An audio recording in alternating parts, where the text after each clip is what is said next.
নমস্কার, আপনি সকলেই ভালো আছেন। এখন যে ভিডিওটা আমি দেখাতে চলেছি এটা আমার অ্যারিলা গাছের মাদার গাছটা ছিল। আমি এখান থেকে কাঁচি দিয়ে একটা গাছকে মোটামুটি 6 মাস পর এটা ঝাড় হয়ে গেছিলো। ঝাড় থেকে একটা ঝাড় আলাদা করে নিলাম। আলাদা করে এবার শুধু এটা বালির মধ্যে লাগালে এর মধ্যে কোনো কেমিক্যাল লাগাবার দরকার নেই, কাটিংয়ের যে সাদা পাউডার তার দরকার নেই। হ্যাঁ, বিনা খরচে খালি বালির মধ্যে এটাকে লাগিয়ে দিই। এইভাবে বালির মধ্যে লাগিয়ে দিই।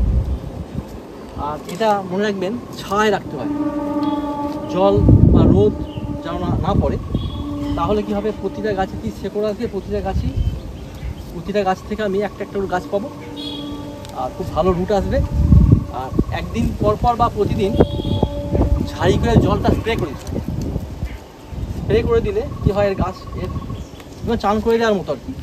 তাহলে কী হবে, এটা ভিজে থাকবে, স্যাঁতস্যাঁতে থাকবে আর খুব তাড়াতাড়ি শেকড়টা চলে আসবে। মোটামুটি 28 দিনের মধ্যে এর মধ্যে শেকড় চলে আসবে। আমি নেক্সট ভিডিওতে দেখাবো শেকড় আসার পর সেই শেকড়টা কীভাবে মাটি তৈরি করে আর মাটির মধ্যে কি মিক্সিং করে সেটাকে আবার রিপোর্টিং করা যায় এবং তার পরিচর্যার ব্যাপারে পরের ভিডিওতে আসবো। এখন আমরা এখানেই শেষ করছি। ভালো লাগলে লাইক, শেয়ার করবেন, সাবস্ক্রাইব করবেন। আপনাদের সাবস্ক্রাইব আমাকে প্রেরণা দেবে আরও ভালো ভিডিও তৈরি করার জন্য। নমস্কার, ভালো থাকবেন।